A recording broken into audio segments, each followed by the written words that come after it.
We are learning that members of Congress will be able to view unredacted copies of the Epstein files starting Monday. That, according to two sources familiar with the plans. And it comes after calls from some lawmakers and survivors for more transparency and accountability in the investigations related to Epstein. At the same time, tensions are hitting a new high between President Clinton and Republican lawmakers over whether he will testify on Epstein in public. The former president writing on X late today in part, quote, "I will not sit idly as they use me as a prop in a closed-door kangaroo court by a Republican Party running scared. If they want answers, let's stop the games and do this the right way in a public hearing." NBC's Ryan Nobles covers Capitol Hill. How did we get to this moment where the DOJ is now saying that lawmakers can, in fact, go in and look at these unredacted versions? Well, part of it is members of Congress demanding as much information as possible. And there's been this push and pull with the survivors, with members of Congress, with the Department of Justice over what gets redacted and what doesn't get redacted. And part of what Todd Blanche, the Deputy Attorney General, said when he announced that they were releasing all the files they had left to release is that they would give members of Congress the opportunity to see the files unredacted. They didn't explain when that timeline would be.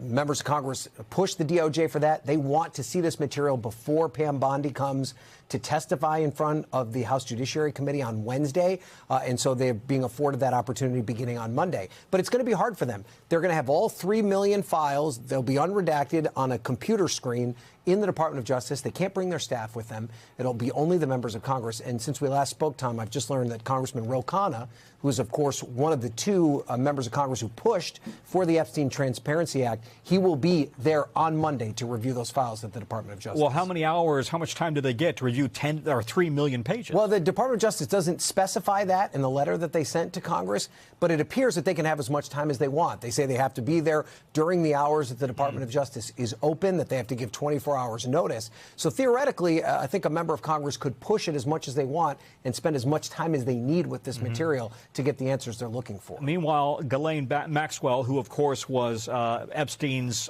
right-hand person in this sex abuse scandal, she's going to be appearing in court on Monday, right? Well, she's going to be appearing in front of the House Oversight Committee. Oh, pardon me. Thank you. In a closed-door deposition. She's going to appear virtually from the prison camp that she is staying in Texas. But the members of Congress that I talked to, members of the Oversight Committee, are not expecting much out of this. Ghislaine Maxwell's attorney has already signaled that she's going to plead the Fifth. She's looking for a whole host of favors to be given to her from the Department of Justice, including early release. And it's basically said she's done talking until she gets this.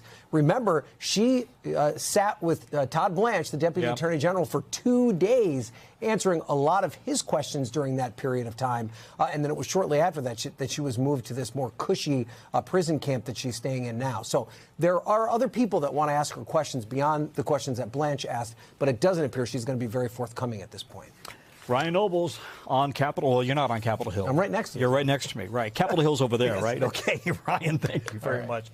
We thank you for watching, and remember, stay updated on breaking news and top stories on the NBC News app or watch live on our YouTube channel.